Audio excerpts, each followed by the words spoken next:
The following content is provided under a Creative Commons license. Your support will help MIT OpenCourseware continue to offer high-quality educational resources for free. To make a donation or view additional materials from hundreds of MIT courses, visit MIT OpenCourseware at ocw.mit.edu. Good. We're going to take a detour today into the realm of algorithms. So when you're trying to make code go fast, of course, there's no holds barred. Okay, you can use whatever you need to in order to make it go fast. Today we're going to talk a little bit more in a more principled way about the memory hierarchy. Okay, and to do that, we're going to introduce what we call the ideal cache model. Okay, so as you know, most caches are sort of hacked together to try to provide something that will cache well while still making it easy to build and fast to build. Well, the ideal cache model is a pretty nice beast if we had them. Okay, it's got a two-level hierarchy. It's got a cache that has M bytes that are organized into B byte cache lines. So each block is B bytes.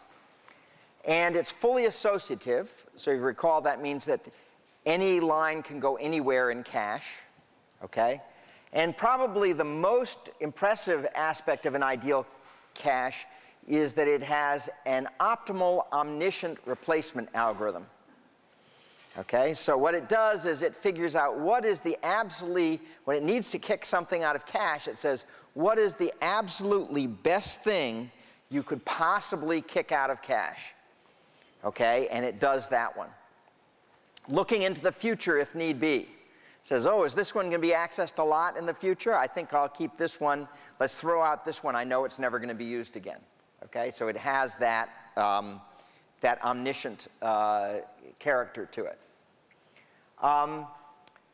The performance measures we're going to look at in this model, the first one is the work, what we call the work, and that's just the ordinary serial running time. If you just ran the code on one processor and counted up essentially how many processor instructions you would do, that's essentially the work. Okay? The second measure, which is the one that's much more interesting, is cache misses. So the work has to do with the processor. The cache misses has to do with what moves between these two levels of memory. So in this case, what we're interested in doing is how often do I try to access something, it's not in the cache, I have to go to main memory and bring it back into cache. Okay? And so that's what we'll be counting in this model. Good. So it's reasonable to ask how reasonable ideal caches are. Okay? I mean, in particular, the assumption of omniscient replacement is that's pretty powerful stuff. Well, it turns out there's a great lemma due to Slater and Tarjan that says essentially the following. Suppose that you have an algorithm that incurs Q cache misses on an ideal cache of size M. Okay, so you ran the algorithm on your machine, you had a cache of size M. Then, if you, instead of having an ideal cache, you have a fully associative cache of size 2M and use the least recently used replacement policy. So you always, whenever you're kicking something out of cache, you kick out the thing that has been touched the longest ago in the past. Okay? Then it incurs at most 2Q cache misses. So what that says is that LRU is, within constant factors, essentially, the same as optimal. Okay, really quite a remarkable result. Okay, and if you take who's taking 6046? Okay, you've just seen this, right? Yeah, okay, just seen this result in 6046. See, I do talk to my colleagues occasionally. Okay, so then you know something about how this is proved. okay? And what's important here is that really it just says, okay, yeah, you could dither on the constants, but basically whether you choose LRU or choose ideal cache with the omniscient replacement, asymptotically you're not going to be off at all, okay? So for most asymptotic analyses, you can assume optimal or LRU replacement as convenient. Now the typical way that you do convenience is if you're looking at upper bounds, okay, so you're trying to show that a particular algorithm is good, then what you do is you assume optimal replacement. If you're trying to show that some algorithm is bad, then what you do is assume that it's LRU to get a lower bound, okay, because then you can reason more easily about what's actually in memory. Because you just say, oh, we'll just keep the least recently used one, okay? So you tend to use the two for upper bounds and lower bounds. Now, the way this relates to software engineering is as follows. If you're want to develop a really fast algorithm, it's good to start from a theoretically sound algorithm, okay? And from that, then you have to engineer for detailed performance, okay? So you have to take into account things like real caches are not fully associative, that loads and stores, for example, have different costs with respect to bandwidth and latency. So whether you miss on a load or miss on a store, there's a different impact, you know, but these are all sort of the tuning. And as you know, those constant factors can sometimes add up to dramatic numbers, okay, orders of magnitude. And so it's important to do that software engineering, but starting from a good theoretical basis means that you actually have an algorithm that is going to work well across a large variety of real situations. Okay? Now, there's one other assumption that we tend to make when we're dealing with ideal caches, and that's called the tall cache assumption. So what the tall cache assumption says is that you have at least as many lines of cache, essentially, in your cache as you have bytes in the line. Okay? So it says the cache is tall. In other words, this dimension here, okay, is bigger than this dimension here. Okay? And in particular, you want that to be true for where we have some constant here of slop that we can throw in. Yes, question? Does that factor in associated rate? Is associated rate the cache order rate? Yes, so this is basically assuming everything is ideal, okay? We're going to go back, okay, when you engineer things, you have to deal with the fact that things aren't ideal. But usually that's just a little bit of a tweak on the actual ideal algorithm. And for many programs, the ideal algorithm, you don't actually have to tweak at all, okay, to get a good practical algorithm. So here it's just saying the cache should be tall, okay? Now, just as an example, if we look at the machines that we're using, the cache line length is 64 bytes. The L1 cache size is 32 kilobytes. And of course, for L1, it's 32 kilobytes. And for L2 and L3, it's even bigger.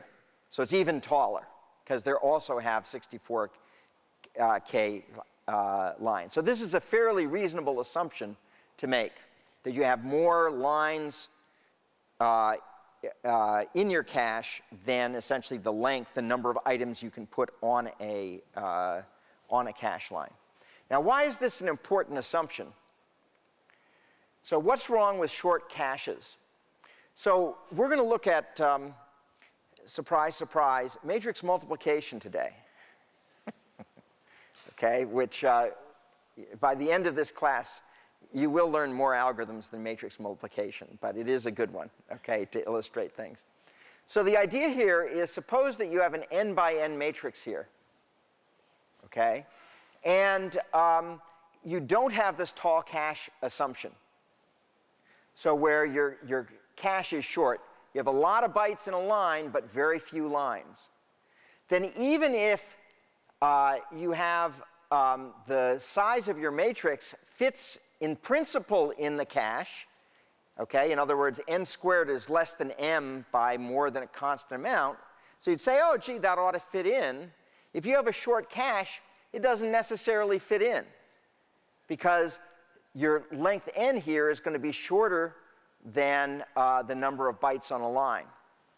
However, if you have a tall cache, it's always the case that if the matrix fits in the cache, okay, if the matrix size is smaller than the cache size by a certain amount, then the matrix will fit in the cache. Okay? Question? Why couldn't you fit more than one row per cache line? Well, the issue is you may not have control over the way this is laid out. So, for example, if this is row major order, okay, and this is a submatrix of a much bigger matrix, then you may not have the freedom to be using these. But if you have the tall cache assumption, then any section that you pull out is going to fit. As long as the data fits mathematically in the cache, it will fit practically in the cache if you have the tall cache assumption. Okay? Whereas if it's short, you basically end up with the cache lines being long and you not having any flexibility as to where the data goes. So this is sort of so any questions about that before we get into the use of this? We're going to see the use of this and where it comes up. So one of the things is that if it does fit in, then it takes at most the size of the matrix divided by the cache line size misses to load it in. So this is sort of linear time in the cache world. Linear time says you should only take one cache fault for every line of cache. Okay, and so that's what you'll have here if you have a tall cache. You'll have n squared over b cache misses to load in n squared data. Okay, and that's good.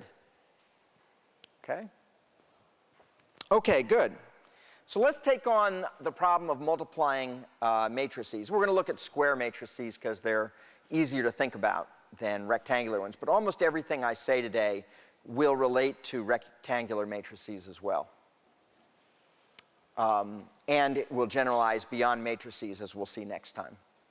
So here's a typical code for multiplying matrices. It's not the most efficient code in the world, but it's good enough to illustrate what I want to show you. So the first thing is, what is the work of this algorithm? This is, by the way, the softball question. What's the work?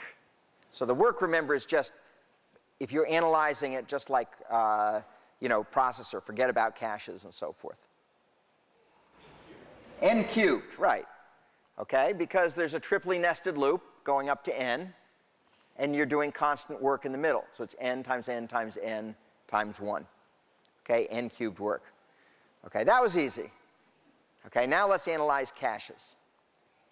So we're going to look at row major. I'm only going to sort of illustrate the cache lines on this side because B is where all the action is.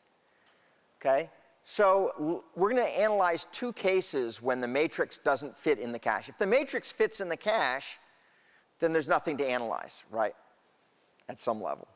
So we're going to look at the cases where the matrix doesn't fit in the cache. And the first one is going to be when the side of the matrix is bigger than m over b. So remember, m over b is the height of our cache, the number of lines in our cache. Okay? So,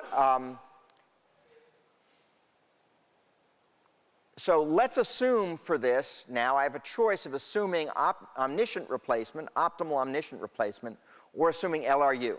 Since I want to show this is bad, I'm going to assume LRU. Okay? Could somebody please close the back door there, because we're getting some noise in from out there. Thank you. Okay, so let's assume LRU. So what happens in the code is basically I go across a row of A while I go down a column of B. And now if I'm using LRU, what's happening? I read in this cache block, then this one, etc.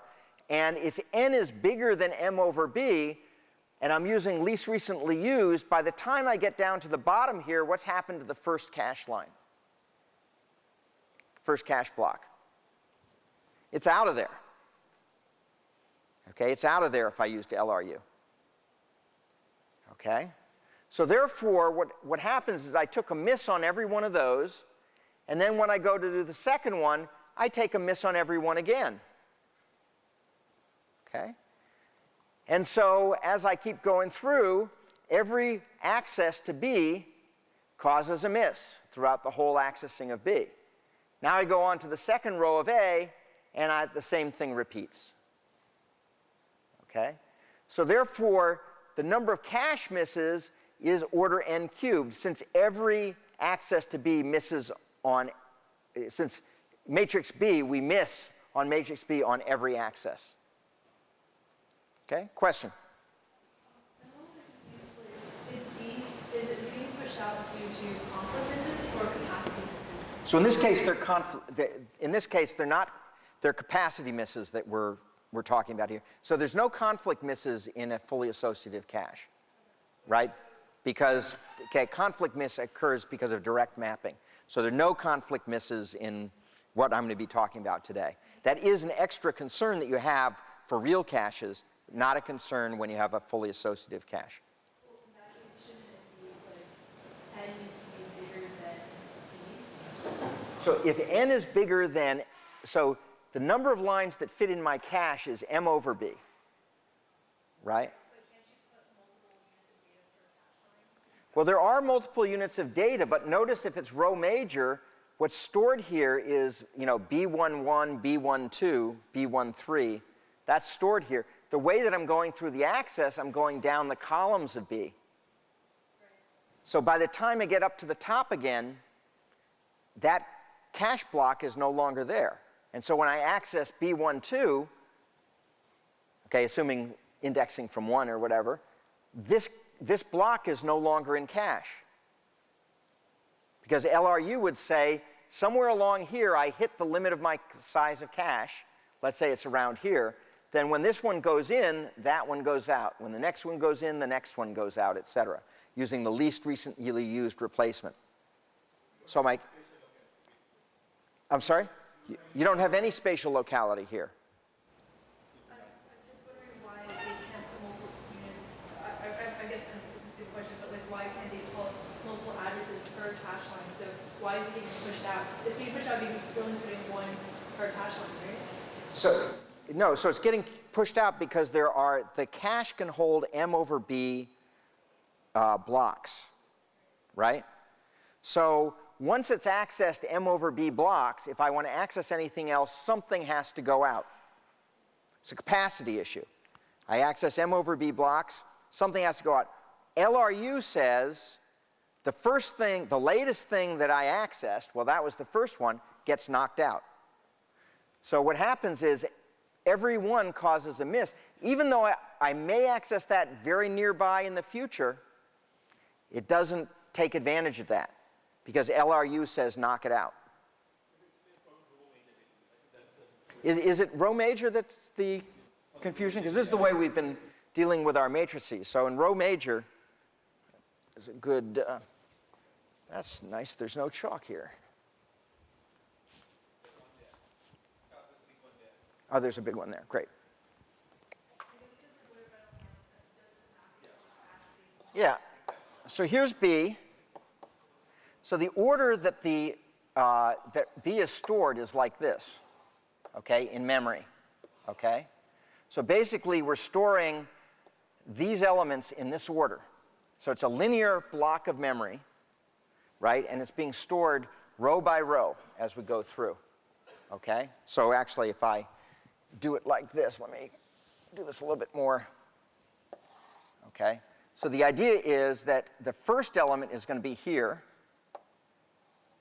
and then we get up to n minus 1, and then we get it to n minus 2 is stored here. n plus 1, n plus 2, okay, 2n minus 1.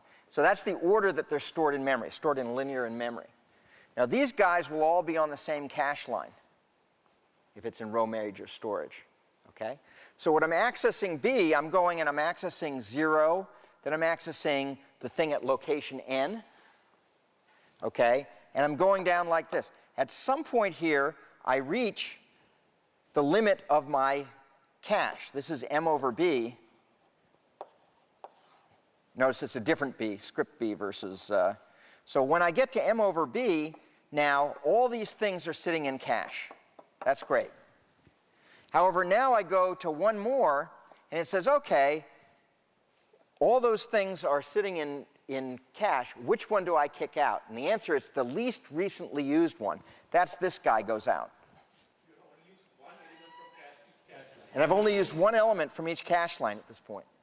Then I go to the next one, and it knocks out the second one, et cetera. By the time I get to the bottom, and then I go up to the top to access one here, it's not in cache.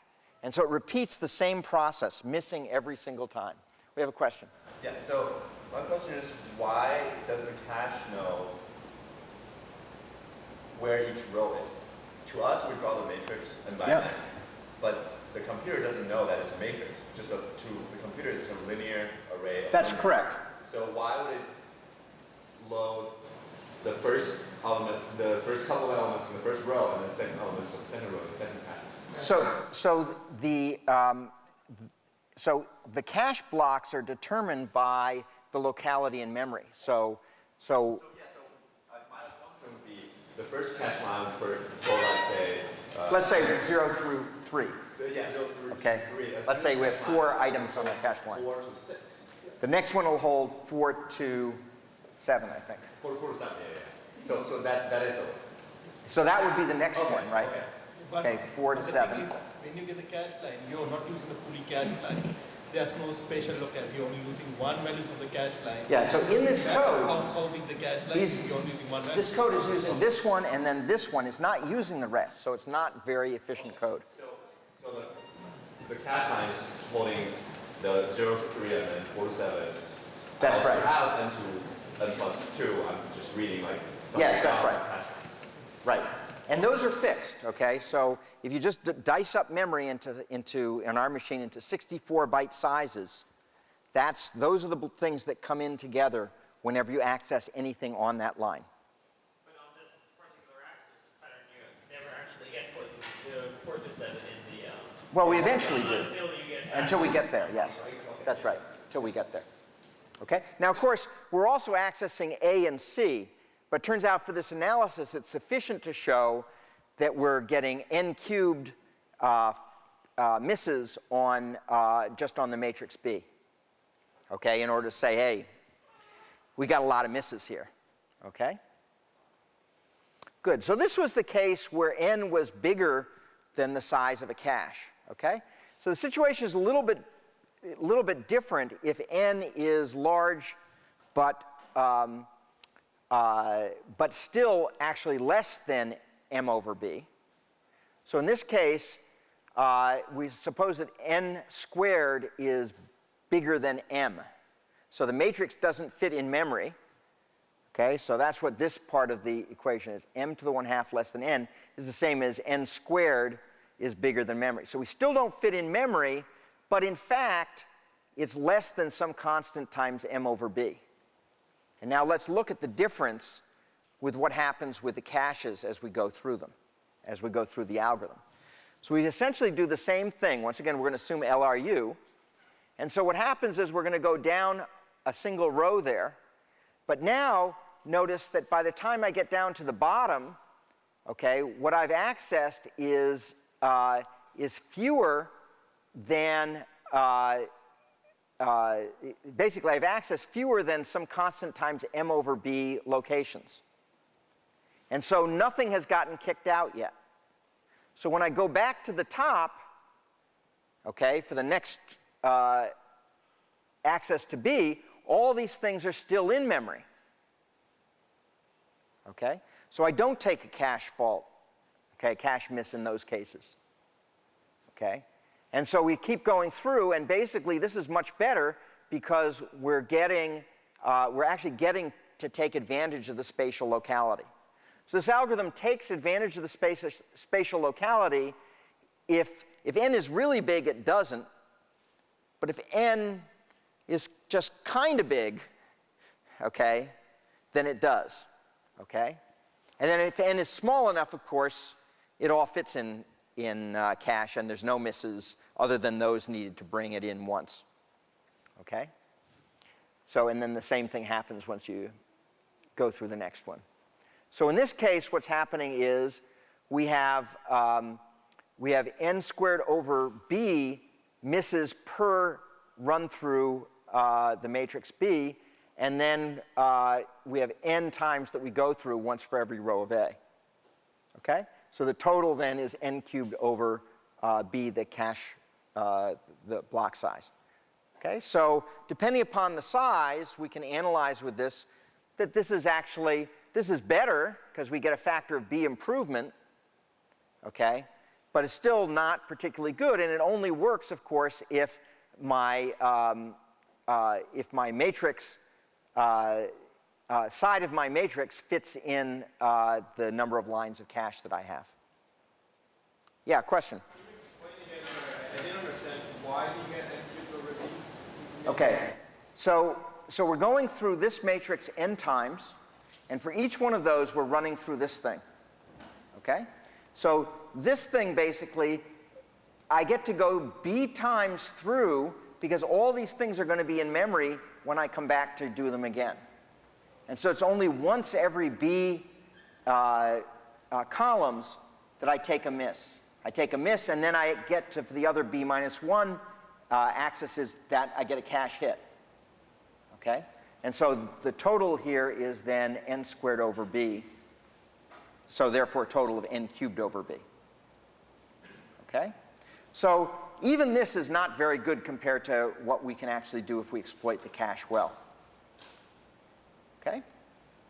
So let's go on and take a look. We saw this before. Let's use tiling. Okay?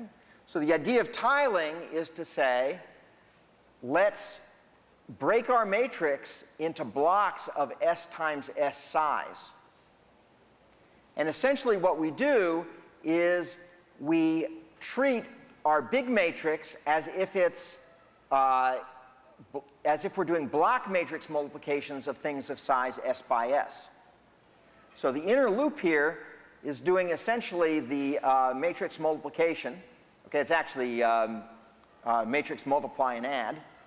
The inner three loops are just doing ordinary matrix multiplication, but on s-sized matrices.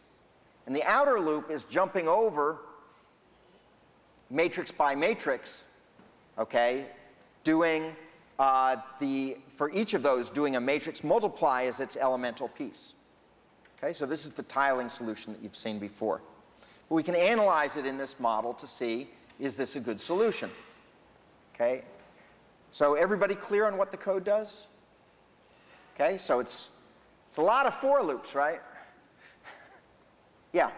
There should be like less than n somewhere, and there's like an and something before. Oh yeah, listen. Yep, that must have happened when I copied it. Yep, that should be j less than n here. Yeah, it should just follow this pattern. I less than n, k less than n. That should be j less than n there. Okay. Good catch. I did execute this. That must have happened when I was editing. Okay, so here's the analysis of work. So what's going on in the work? Okay, so here we have basically the outer loop is going n over s times. Okay, each loop, so there's a cube there, times the inner loops here, which are going each s times. So times s cubed, multiply that through n cubed operations. That's kind of what you'd expect. Okay, what about cache misses? Okay, so the whole idea here is that s becomes a tuning parameter, and whether we choose s well or poorly influences how well this algorithm works. Okay, so the idea here is we want to tune s so that the submatrices just fit into cache. So in this case, if I want a matrix to fit into cache, I want it to be about the size of the square root of the cache size. Okay? And this is where we're going to use the tall cache assumption now. Okay? Because I want to say it fits in cache, therefore, I can just assume that it all fits in cache. It's not like the size fits, but the actual data doesn't. which is what happens with a short cache. Okay? So the tall cache assumption implies that when I'm executing one of these inner loops, what's happening? When I'm executing one of these inner loops, all of the matrices are going to fit in cache. So all I have is my cold misses, if any, on that submatrix. And how many cold misses can I have? Well, the size of the matrix is S squared, and I get to bring in B bytes of the matrix each time, so I get S squared over B misses per submatrix. Okay, so that was a little bit fast, but I just want to make sure, you know, it's at one level straightforward, and the other level it's a little bit fast, okay? So the point is that the inner three loops I can analyze if I know that S is fitting in cache. The inner three loops I can analyze by saying, look, it's S squared data. Once I get the data in cache, if I'm using an optimal replacement, then it's going to stay in there, okay? And so it'll cost me S squared over B misses to bring that matrix in for each of the matrices, each of the three matrices. But once it's in there, I can keep going over and over it as the algorithm does. I don't get any cache misses because those are all fitting in the cache. Question?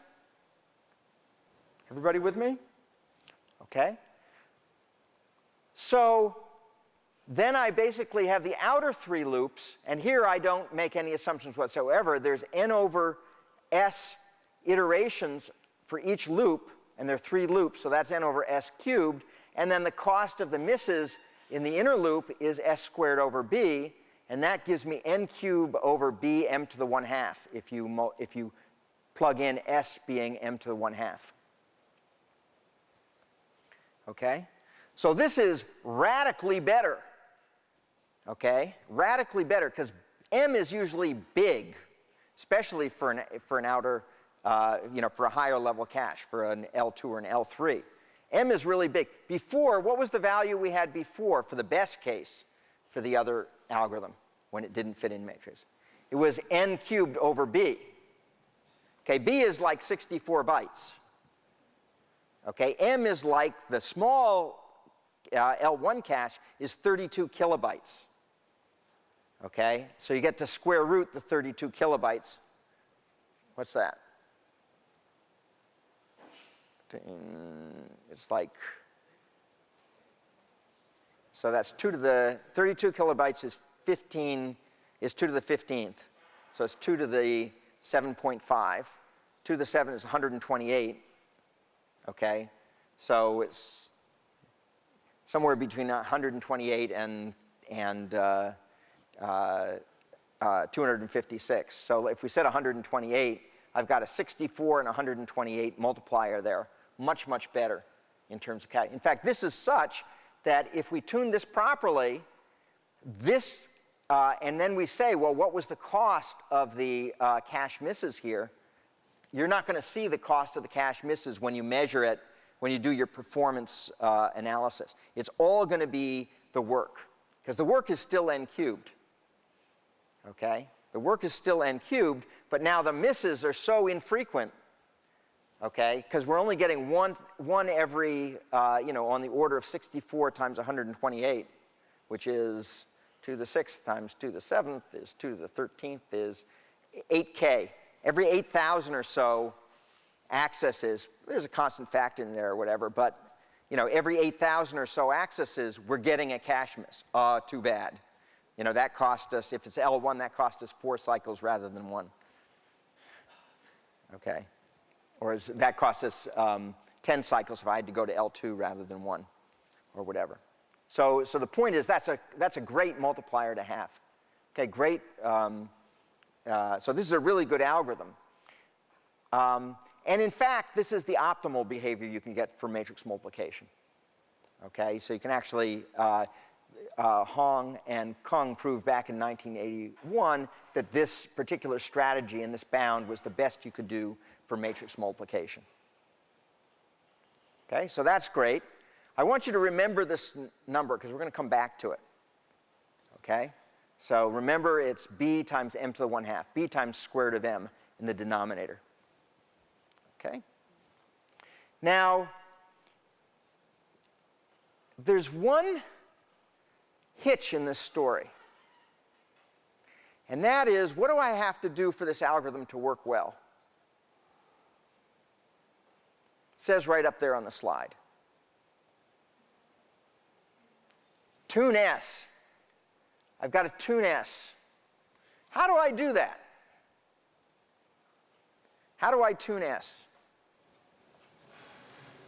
Well, how would you suggest we tune S? Just run it many times and do binary, kind of try Yeah, do binary search on S to find out what's the best value for S. Okay? Good strategy. Okay? What if we guess wrong? What happens in particular, what happens if, say, we tune S, we get some value for it. Let's say the value is 100. Okay? So we've tuned it, we find 100 is our best value.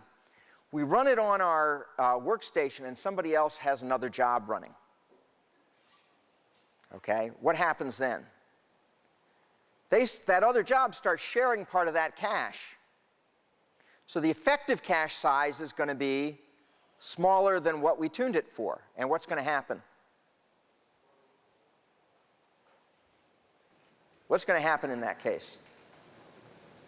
So if I've tuned it for a given size, and then I actually have to run with something that's effectively a smaller cache, does it matter or doesn't matter? Still tall.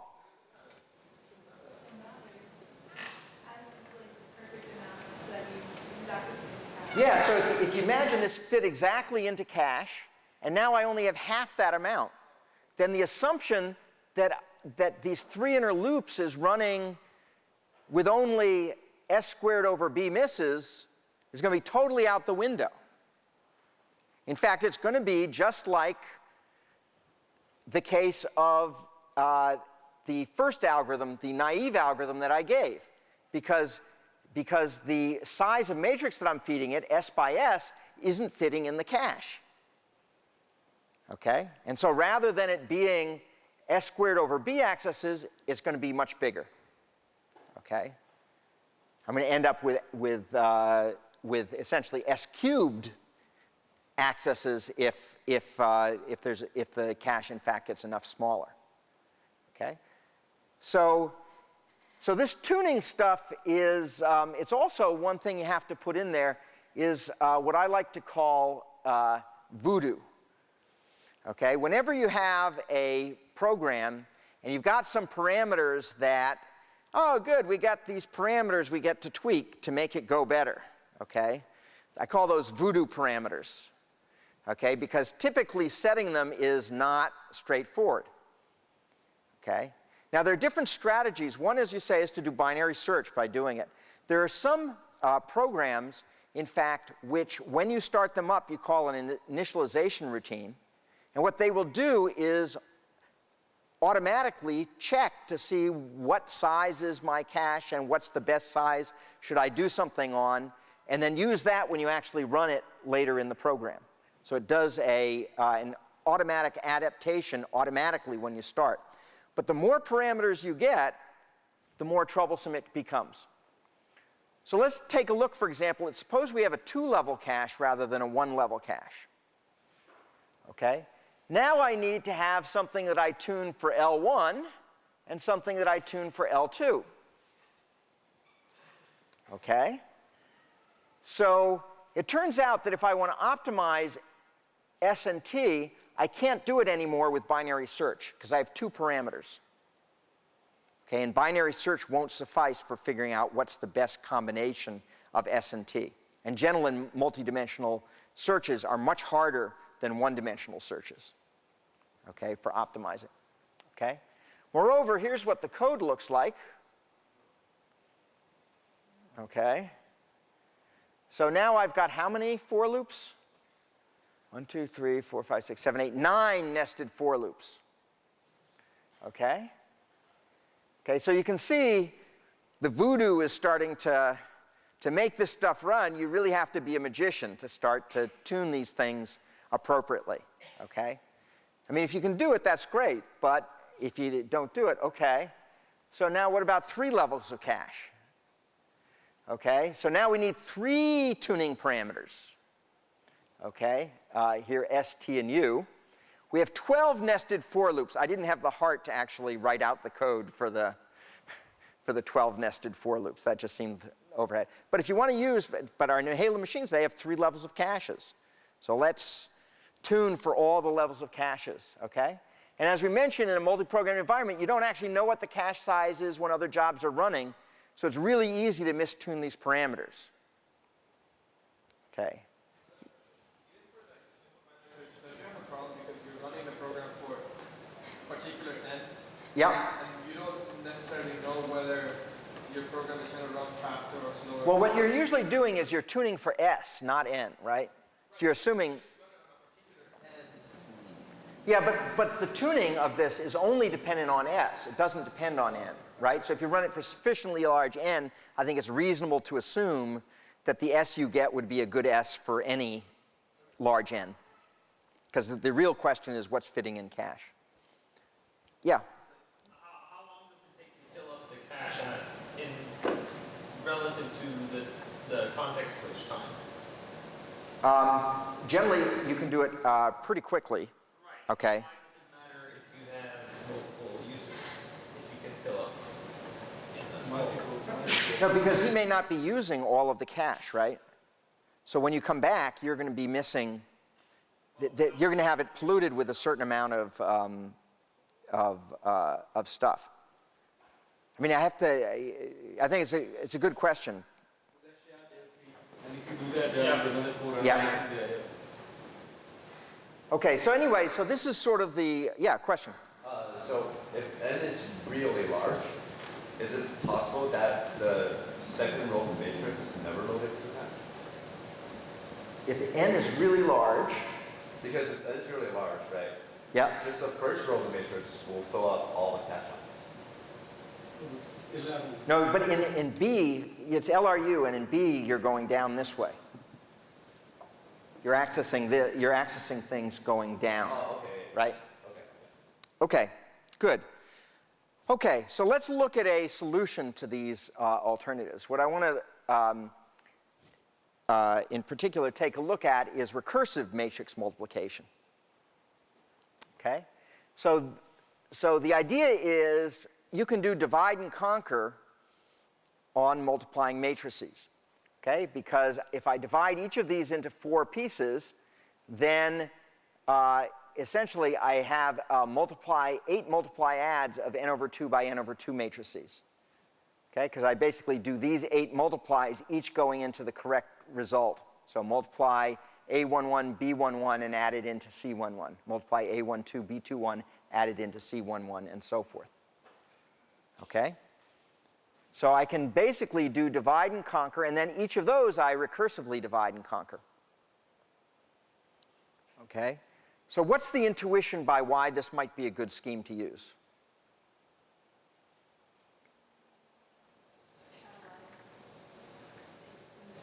Well, we're not going to do parallel yet. Just why is this going to use the cache well? You can always make it fit in the cache.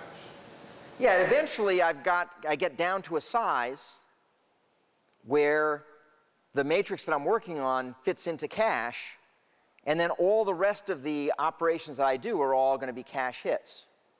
Okay? It sort of is, taking something and it's doing kind of what the tiling is doing, but sort of doing it blindly. Okay? So let's take a look. Here's the recursive code. Okay, so here I have the base case. If n is 1, I basically have a 1 by 1 matrix, and I just simply update C with A times B.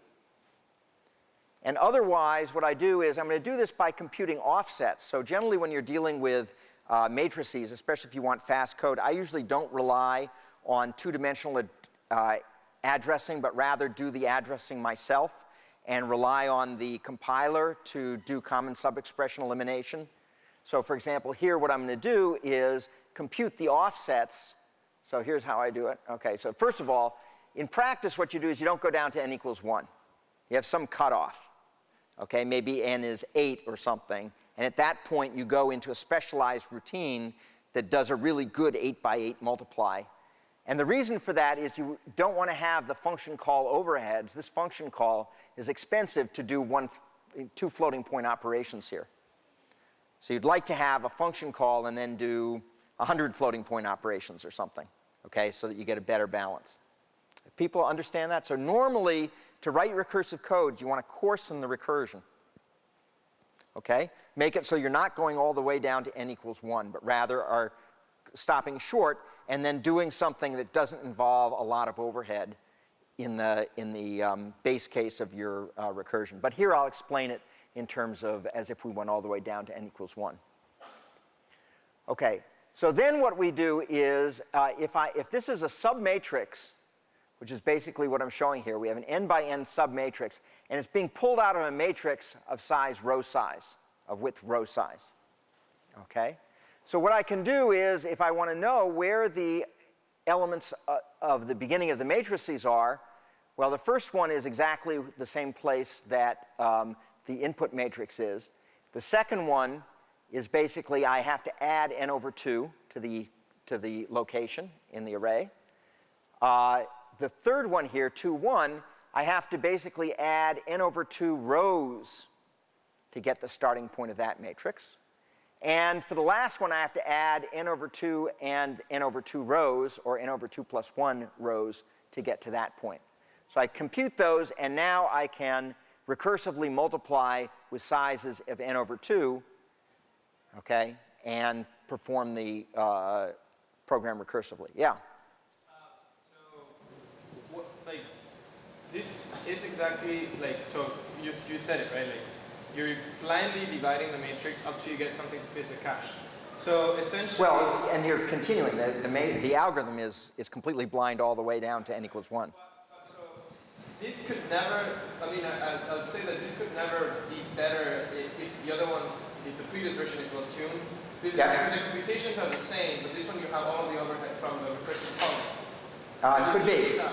Right? And at the end, you still need to make the multiplication and then go back and look at all of the overhead.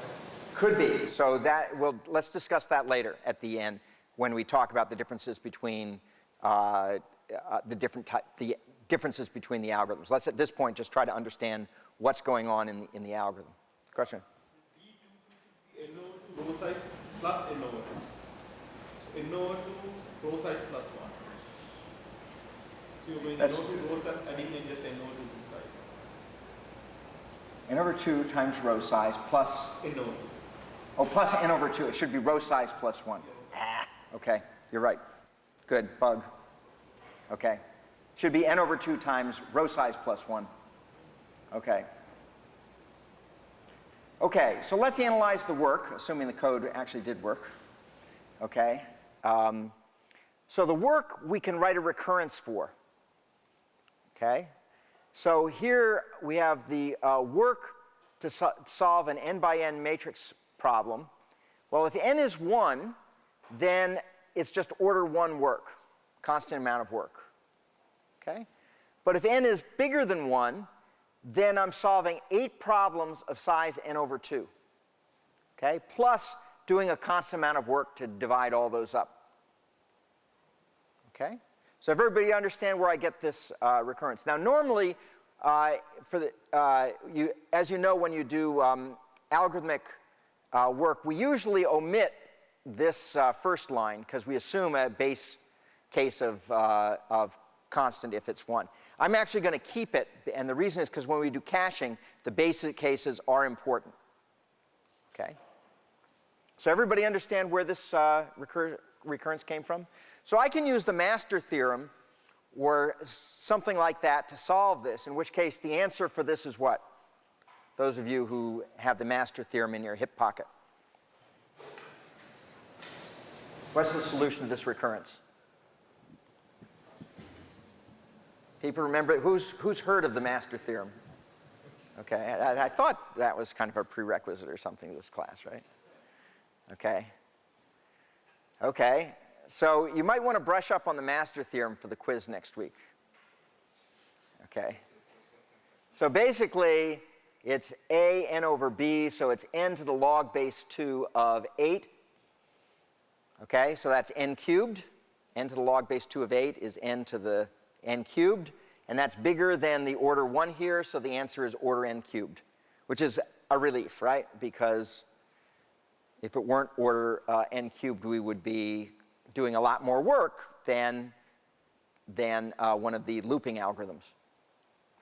Okay. However, let's actually go through and understand where that n cubed comes from. Okay? And to do that, I'm going to use the technique of a recursion tree, okay, which I think all of you have seen, but let me go through it slowly here to make sure, because we're going to do it again when we do cache misses, and it's going to be more complicated. Okay? So here's the idea. I write down the left-hand side of the recurrence, okay, W of n. And now what I do is I substitute, and I draw it out as a tree. I have 8 problems of size n over 2. So what I do is I replace that with the thing that's on the right-hand side. I've dropped the theta here, but basically I've put just the constant 1 here because I'll take into account the thetas at the end. So I have a 1 here, and then I have, whoops, that should be a W. Okay? Should be W n over 2. That's a bug there. Okay? And then I replace each of those. Okay? Wn over 2. Okay? Sorry, that should be Wn over 4. Ah, more bugs. Okay? I'll fix them up on the after lecture. So this should be W of n over 4s. And we go all the way down to the bottom to where I hit the base case of theta 1. Okay? So I built out this big tree that represents, if you think about it, that's exactly what the algorithm is going to do. It's going to walk this tree doing the work, and what I've just simply put up here is the work it does at every level. Okay? So the first thing we want to do is figure out what's the height of this tree. Can somebody tell me what the height of the tree is? It is a log n. What's the base? Log base 2 of n, because at every level, if I hadn't made a mistake here, I'm actually halving the argument. Okay? So I'm halving the argument at each level. So the height is log base 2 of n. So LG is notation for log base 2. Okay? So if I have log base 2 of n, I can count how many leaves there are to this tree. So how many leaves are there? Well, I'm branching a factor of 8 at every level. And if I'm going log base 2 levels, the number of leaves is 8 to the log base 2. So 8 to the log base 2 of n. And then with a little bit of algebraic magic, that turns out that's the same as n to the log base 2 of 8. Okay? And that is equal to n cubed. So I end up with n cubed leaves. Now let's add up all the work that's in here. So what I do is I add across the rows. At the top level, I've got work of 1. The next level, I have work of 8. The next, I have work of 64. Does people see the pattern? Okay, the work is growing how? Geometrically. Okay? And at this level, I know that if I add up all the leaves, I've got work of n cubed. Okay, because I've got n cubed leaves, each of them taking a constant. And so this is geometrically increasing, which means that it's all born in the leaves. So the total work is order n cubed. Okay? And that's nice. That's the same work as the looping versions. Okay? Because we don't want to increase that. Okay? So questions, because now we're going to do cache misses, and it's going to get hairy. Not too hairy, but hairier. Okay? Okay. So here we're going to do cache misses. So the first thing is coming up with a recurrence, and this is probably the hardest part, except for the other hard part, which is solving the recurrence. Okay? So here what we're doing is, well, we have the same thing, is that I'm solving 8 problems of size n over 2, and I'm taking, to do the work in here, I'm taking basically order 1 cache misses, however I do those things work out. Okay? Plus the cache misses I have in there. But then at some point, what I'm claiming is that I'm going to bottom out the recursion early. not when I get to n equals 1, but in fact, when n squared is less than some constant times the cache size for some sufficiently small constant. And what I claim at that point is that the number of cache misses I'm going to take at that point, I can just, without doing any more recursive stuff, I can just say it's n squared over b. Okay? So where does that come from? So this basically comes from the tall cache assumption. So the idea is that when n squared is less than a constant times the size of your cache, constant times the size of m, then that means that this fits into the n by n matrices fit within M. I got 3 of them. I've got C, A, and B. So that's why I need a constant here. Okay? So they're all going to fit in memory. Okay? And so if I look at it, all I have to do is count up the cold misses for bringing in those submatrices. Okay, at the time that n hits this threshold here of some constant times m. And to bring in those matrices is only going to cost me n squared over b cache misses. And once I've done that, all of the rest of the recursion that's going on down below is all operating out of cache. It's not taking any misses, okay, if I have an optimal replacement algorithm. Okay? It's not taking any more misses as I get further down. Okay, questions about this part of the recurrence here? Is that so? People with me? Okay.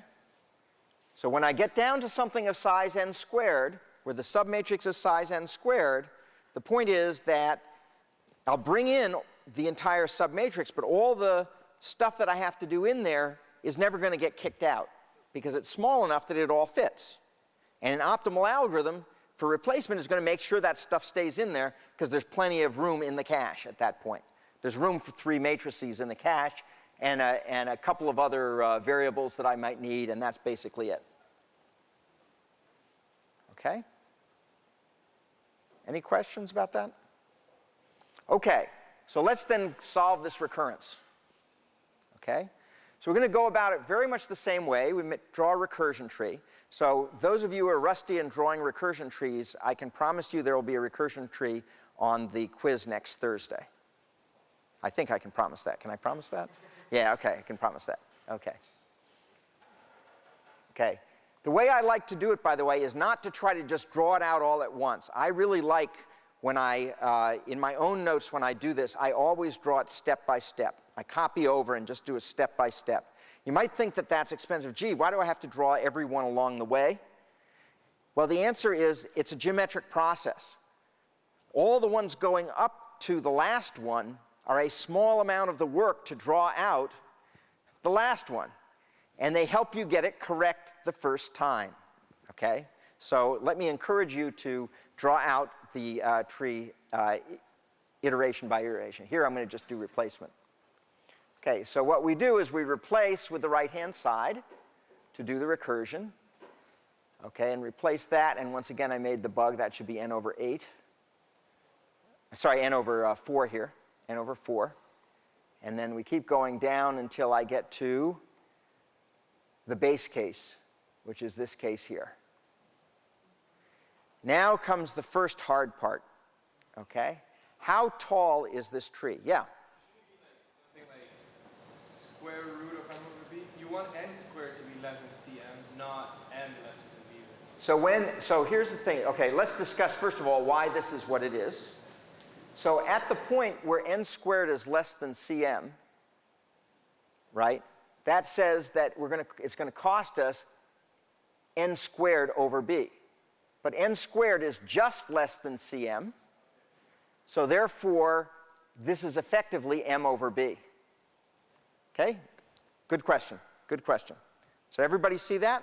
Then when I get down to the bottom, it's basically costing me something that's about the number of lines I have in my cache. Okay, a number of misses. Okay, to fill things up. Okay, the trickier thing is what's the height? because this is crucial to getting this kind of calculation right. So what is the height of this tree? So I'm halving every time. So one way to think about it is it's going to be log base 2 of n, just as before, minus the height of the tree that is hidden here that I didn't have to actually go into because there are no cache misses in it. Okay? So that's going to occur when n is approximately m, cm. Sorry, when n is approximately square root of cm. So I end up with log of n minus half log of cm. Okay? That's the height here, because the height at this point of the tree that's missing, because there are no cache, I don't have to account for any cache misses in there, okay, is log of cm to the 1/2 based on this. Okay? Does that follow for everybody? People comfortable? Yeah? Okay, good. Okay, so now what do? We count up how many leaves there are. Okay? So the number of leaves is 8, because I have a branching factor of 8, to whatever the height is, log n minus half log of cm. And then if I do my matrix magic, well, that part is n cubed, the minus becomes a divide, and now 8 to the log of half log of cm is the square root of m cubed, which is m to the 3/2. Okay? Is that good? Okay, the rest of it is very similar to what we did before. At every level, I have a certain number of things that I'm adding up. And on the bottom level, I take the cost here, m over b, and I multiply it by the number of leaves. And when I do that, I get what? I get n cubed over b to the times m to the 1/2. Okay? This is geometric, so the answer is going to, in this case, just be the sum of a constant factor times the large thing. And why does this look familiar? Okay? That was the optimal result that we got from tiling. But where's the tuning parameters? No tuning parameters. No tuning parameters. So that means that this analysis that I did for one level of caching, it applies even if you have 3 levels of caching. At every level, you're getting near optimal cache behavior. Okay? So it's got the same cache misses as with tiling. Okay? So these are called cache-oblivious algorithms, because the algorithm itself has no tuning parameters related to cache, unlike the tiling algorithm. That's a cache-aware algorithm. A cache-oblivious algorithm has no tuning parameters. Okay? And if it's an efficient one, okay, so by the way, our first algorithm was cache-oblivious as well, the naive one. It's just not efficient. Okay? So in this case, we have an efficient one. It's got no voodoo tuning of parameters, no explicit knowledge of caches, and it passively auto-tunes itself. Okay? It's sort of as it goes down, when it fits things into cache, it fits them and uses things locally.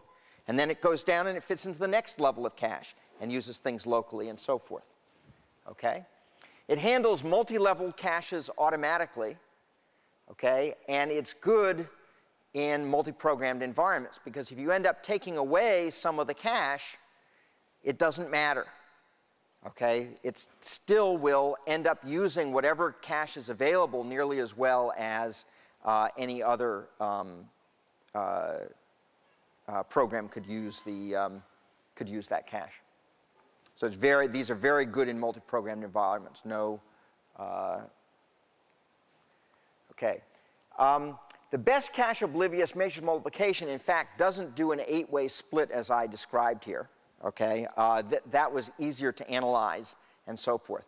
The best one that I know work on arbitrary rectangular matrix, and what they do is they do binary splitting. So that you take your matrix I times j. So if you take a matrix, let's say it's something like this. Okay, so here we have I, K, K, J. Okay, and you're going to get something that's of shape I times j, right?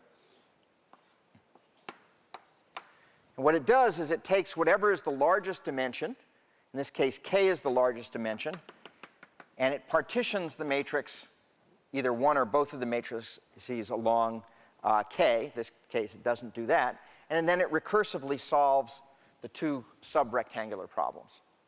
Okay, and that ends up being a very, very efficient, fast code if you code that up tightly. Okay, so it does binary splitting rather than, and it's general. And if you analyze this, it's got the same behavior as the 8-way division. It's just more efficient. Okay. So questions. We had a question about now comparing with the tiled algorithm. What was the? Do you want to reprise your question? So what I was saying was, probably I guess this kind of answers my question.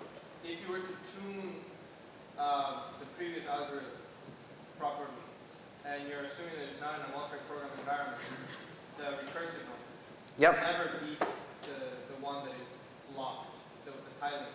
So that is, at some level that's true, and at some level it's not true.